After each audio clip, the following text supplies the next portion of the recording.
இப்படி ஒவ்வொருத்தருக்கும் ஒவ்வொரு வகையான விருப்பம் இருக்கும்.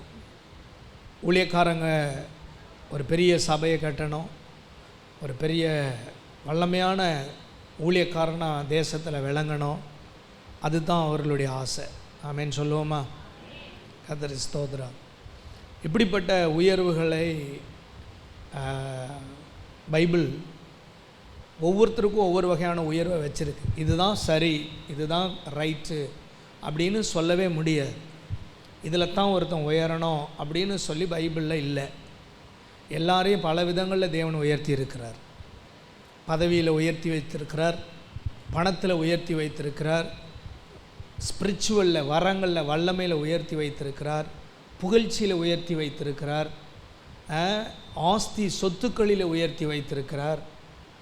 பெரிய விஷயங்கள் நிறைய செய்திருக்கிறார். இப்படி ஆண்டவர் ஏதோ ஒன் சைடு மாத்திரம் உயர்த்தி வைக்கிறார் அப்படி இல்லை. அவர் மல்டி பர்பஸ். அவருடைய எண்ணங்கள் எல்லாம் பல்வகையான விதத்தில் ஜனங்களை உயர்த்துவது. ஆமேன்னு சொல்லுவோமா? ஆனால் யாரை உயர்த்துவார் என்று சொன்னால், ஒன்று அவர் விரும்பியது, யார் அவர் விரும்புகிறாரோ அவங்கள அவர் உயர்த்துவார். ரெண்டாவது, அவர்கள் விரும்பினால் அவர்களையும் உயர்த்துவார். நானும் நல்லா வரணும் ஆண்டவரே அப்படின்னு ஜெபித்த விரும்பிய மக்களையும் கர்த்தர் உயர்த்தி இருக்கிறார். அதே சமயம் அவர் மனசுக்குள்ளே சிலர்லாம் வச்சுருப்பார். அவங்க அந்த விரும்பி இருக்கவே மாட்டாங்க, அவங்க அதை பற்றி யோசித்திருக்கவே மாட்டாங்க. ஆனால் ஆண்டவர் அவர்களை குறித்து அப்படி வச்சுருப்பார். தாவீது, சவுல், இன்னும் எத்தனையோ பேரை சொல்லலாம். இப்படி நிறைய பேரை ஆண்டவர் உயர்த்துகிறார். இப்போ உயர்வு என்பது ஒவ்வொருவருக்கும் ஒவ்வொரு வகைப்படும். உங்களை உயர்த்தின மாதிரி இன்னொருத்தரை உயர்த்த, அல்லது அவர்களை உயர்த்தியது போல் என்னை உயர்த்த ஏன் ஆண்டவர் மாட்டேங்கிறாருன்னா அது இல்லை. அவருக்கு அவங்கள வேறு விதமாக உங்களை வேறு விதமாக உயர்த்துவது தேவன் விரும்புகிறார். ஆமேன்னு சொல்லுவோமா? அதனால் அதை தெளிவாக புரிஞ்சுக்கிட்டவங்க அடுத்தவங்களை ஃபாலோ பண்ணி அடுத்தவங்களை போல் என்ன, இவங்களை போல் 2 கார், இவங்களை போல் 3 வீடு, இவங்களை போல் ஒரு 10 ஏக்கர், அவங்கள போல் எனக்கு இது நடக்கணும், இவங்கள போல் எனக்கு இது நடக்கணும் அப்படின்னு சொல்லி எவரும் நினைக்க மாட்டாங்க, நினைக்கக்கூடாது. தேவன் உங்களை ஒரு ஆங்கிளில் பார்ப்பார், இன்னொருத்தர் இன்னொரு ஆங்கிளில் உயர்த்துவார். ஆமேன்னு சொல்லுவோமா? ஒவ்வொருத்தருக்கும் ஒவ்வொரு விதமான உயர்வுகளை தேவன் வச்சுருக்கார். ஊழியர்களாகிய எங்களை ஒரு டைப்பாக கொண்டு போவார். சில விசுவாசிகளை ஓரளவுக்கு ஸ்பிரிச்சுவலில் அதிக கவனம் செலுத்துகிறவங்கள ஒரு டைப்பாக கொண்டு போவார். உலக ரீதியில் ஆண்டவரோட வைராக்கியமாக நின்று அதே சமயம் உலக ரீதியில் உயரணும் அவங்கள ஒரு டைப்பாக கொண்டு போவார். ஆனால் தேவன் தான் உயர்த்துகிறார், தேவன் தான் உயர்த்தணும். மனிதன் உயர்த்துவது ஒரு நாளும் நிலைக்காது. சொல்லுங்கள், மனிதன் உயர்த்துவது ஒரு நாளும் நிலைக்காது. 1 ராஜாக்கள் 14:7 நீங்கள் வாசிங்கன்னா, யெரொபெயாம் என்கிற ஒரு மனுஷனை பார்த்து ஆண்டவர் சொல்கிறாரு, ஜனத்தினின்று உன்னை நான் உயர்த்தி உன்னை இஸ்ரவேல் என்னும் என் ஜனத்தின் மேல் அதிபதியாக வைத்தேன். அதில் அவர் சொல்கிறாரு, உன்னை நான் உயர்த்தி. அந்த வார்த்தையை பார்த்தீங்களா? தேவன் உயர்த்தணும். சொல்லுங்கள், பக்கத்தில் பார்த்து சொல்லுங்கள், தேவன் உங்களை உயர்த்தணும். அதில் எந்த தீமையும் கிடையாது. கர்த்தருடைய ஆசீர்வாதமே ஐஸ்வர்யத்தை தரும், அதனோடே வேதனையை கூட்டார். அப்போ ஆண்டவர் உயர்த்தினார்னா உங்களுக்கு நல்லது. கண்டவெல்லாம் உயர்த்தி நீங்களே உங்களை உயர்த்தினீங்கன்னா நாசமாக போகிறதுக்கு நீங்களே உங்களுக்கு குழி பறிக்கிறீங்கன்னு அர்த்தம். ஆனால் தேவன் உயர்த்தினா எவனும் கை வைக்க முடியாது, எவரும் அசைக்க முடியாது. தாவீது சொல்கிறார், நான் அசைக்கப்படுவதில்லை. சொல்லுங்கள், நான் அசைக்கப்படுவதில்லை. கர்த்தருக்கு ஸ்தோத்திரம். 2 சாமுவேல் 22:34 வாசிச்சிங்கன்னா, அங்கே நான் முதல்ல ஒரு வார்த்தையை சொன்னேன் இல்லையா, அதற்கு ஒப்பாக அந்த வார்த்தை இருக்குது. அது என்ன வார்த்தைன்னு கேட்டிங்கன்னா, அவர் என் கால்களை மான்களுடைய கால்களை போலாக்கி என் உயர்தலங்களில் என்னை நிறுத்துகிறார். சொல்லுங்கள், என் உயர்தலங்களில்.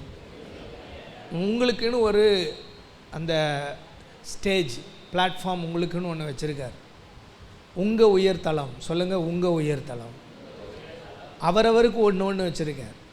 இந்த மேடையில் என்ன நிற்க வச்சுருக்கார். இப்போ இது என்னுடைய ஸ்தலம், என்னுடைய உயர்தலம். அப்போ நல்லா கவனித்து பாருங்கள், அவரவர்களுக்கு ஒரு பிளாட்ஃபார்ம் வச்சுருக்கார். ஆமேன்னு சொல்லுவோமா? சொல்லுங்கள், எனக்கு மட்டும் தேவன் ஒரு ஸ்தலத்தை, உயர்ந்த ஸ்தலத்தை வைத்திருக்கிறார்.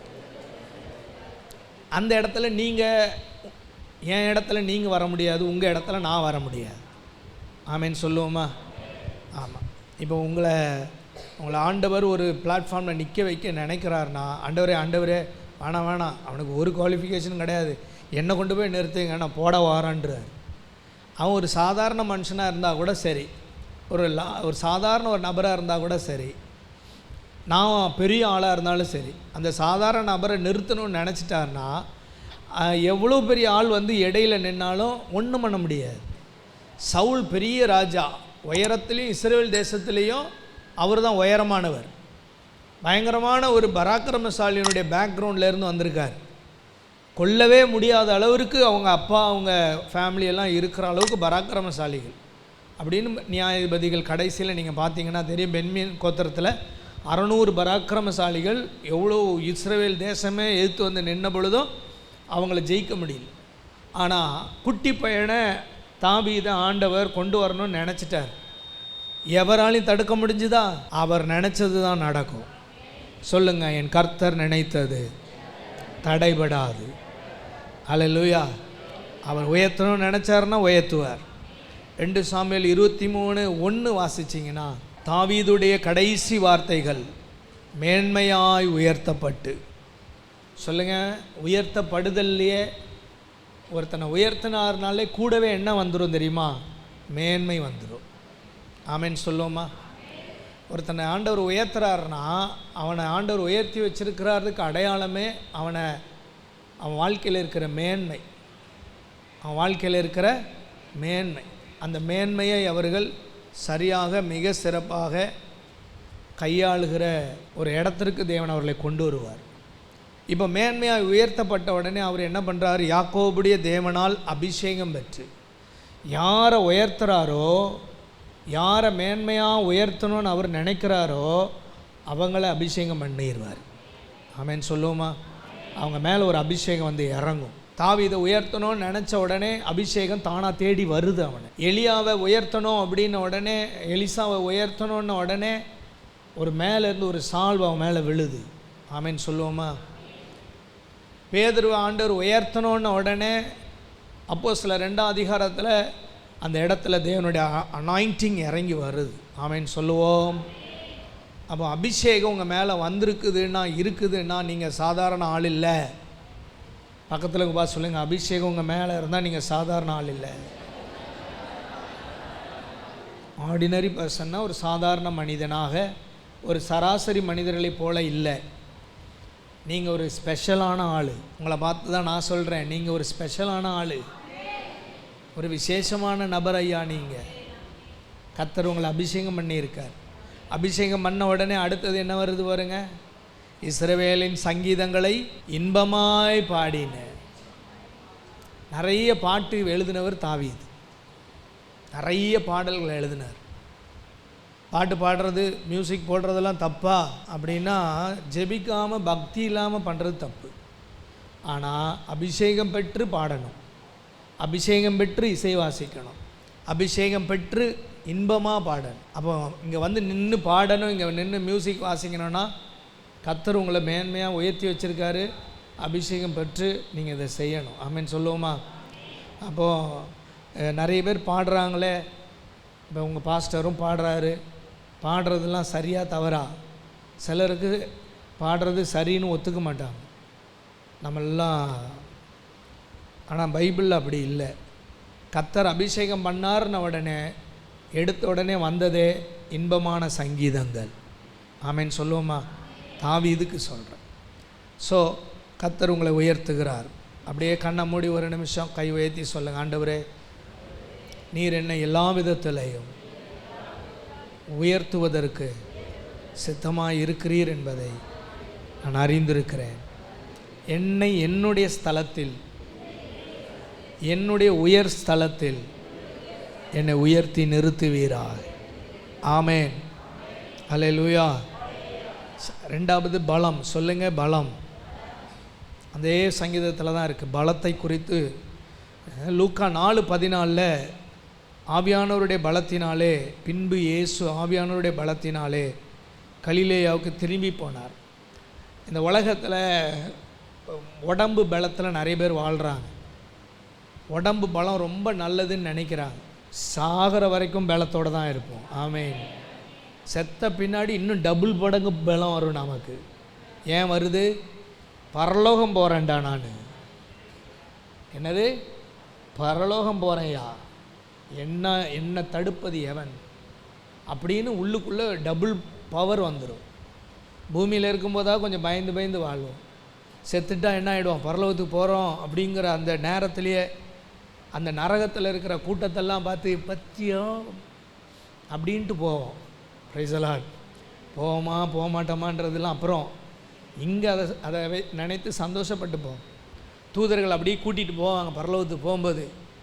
அங்கே நரகத்தில் கடந்து நம்மளெல்லாம் ஒரு மாதிரி அற்பமாக நினச்சவன், யாரும் போகக்கூடாதுன்னு ஆசைப்பட்றேன். அதில் மெயினாக நான் நினைக்கிறது சாத்தான், பிசாசு. ஐயோ உன்னை எவ்வளோ கவக்கணும்னு நினச்சேனே, தூதர்கள் தூக்கிட்டு போகிறாங்களே அப்படின்ட்டு போகணும். அப்போ ஆவியானவருடைய பலம் அது பயங்கரமான பலம். சொல்லுங்கள், ஆவியானவருடைய பலம் பயங்கரமான பலம். இந்த பலத்தில் நீங்கள் நடந்து பாருங்கள். ஆவியானவரே நீர் என்னை பலப்படுத்துவீரா, சர்ன்னு இறங்கினார் பாருங்க. ரொம்ப ஸ்ட்ராங்கான மனுஷன்தான். ஆனால் மாவு அரைச்சிக்கிட்டு இருக்கான், கண்ணு தெரியல சிம்சோன். ஆனால் சடார்னு அவன் மேலே இறங்கிட்டார் ஆவியானவர். அந்த பலம் வந்து அப்படி டச் பண்ண உடனே மொத்த பெரிய பில்டிங் 3000 பேர் கூடியிருக்கிற வீடுனா எவ்வளோ பெருசு இருக்கும் பாருங்க. அவ்வளோத்தையும் சாட்சி கீழே தள்ளிட்டு போயிட்டான். 3000 கூட அவனுக்கு கொசு மாதிரி தான். அந்த பெரிய பில்டிங் அவன் கைக்கு அசைக்கக்கூடிய அளவுக்கு. இதை கொஞ்சம் அசைச்சு பாருங்க போங்க. 300 பேர் கூட உட்கார முடியாது இதுக்குள்ளே. 300 பேர் கூட உட்கார முடியாது. இதை கொஞ்சம் அசைச்சு பாருங்கள். 3000 பேர் உட்கார்ற அளவுக்கு உள்ள பில்டிங்கை அசைக்கிறான்னா அது எந்த பலத்தில்? கண்ணு தெரியல, மாவு அரைச்சிக்கிட்டு இருந்தவன் திடீர்னு இறங்கினார் பலத்தில். அப்போ ஆவியானவருடைய பலம் 3000 இல்லை, 30,000 இருந்தாலும் 30 லட்சம் இருந்தாலும் 30 கோடி இருந்தாலும் அசைச்சிட்டு போயிடும். அந்த பலத்தில் தான் உங்களை என்னை நிரப்புகிறார் ஆண்டவர். ரோமர் 15:18 புறஜாதியாரை வார்த்தையினாலும் செய்கையினாலும் கீழ்ப்படிய பண்ணும்படிக்கு அற்புத அடையாளங்களின் பலத்தினால் அப்படின்னு ஒரு வார்த்தை இருக்குது. அப்படி ஒரு பலம் இருக்குது. என்ன பலம் அது? என்ன ஸ்ட்ரென்த் அது? அற்புத அடையாளங்களின் பலம். இதனுடைய இந்த பலத்திற்கு ஒரு பேர் நான் வைக்கணும்னு சொன்னால், நம்முடைய வாழ்க்கையில் அப்படியே துவண்டு போய் கிடப்போம், சோர்ந்து போய் கிடப்போம். என்ன வாழ்க்கை இது? திடீர்னு ஒரு அற்புதம் நடக்கும் பாருங்க, வந்துடும் எங்கேருந்தோ ஒரு பலம். கர்த்தர் எனக்கும் அற்புதம் செய்கிறார், என் ஜபத்திலையும் ஒரு வல்லமை வெளிப்படுது, நான் ஆண்டவருக்காக வாஞ்சித்து வாழ்ந்து கொண்டிருப்பது வீணா போகலை, பார் ஒரு அற்புதம் நடந்ததுன்னு வரும் பாருங்க பலம். அதுதான் நான் நம்புகிறேன்.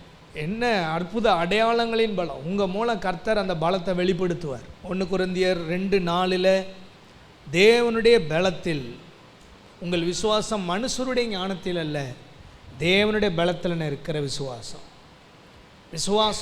தேவனுடைய பலத்தில் நிற்கணும். சிலருக்கு தேவ பலத்தில் விசுவாசம் இல்லாதனால சில நேரங்களில் நடக்கிற போராட்டங்களில் தடுக்கி விழுந்துருவாங்க, தடுமாறி விழுந்துருவாங்க, விசுவாசம் இல்லாமல் போயிடும்.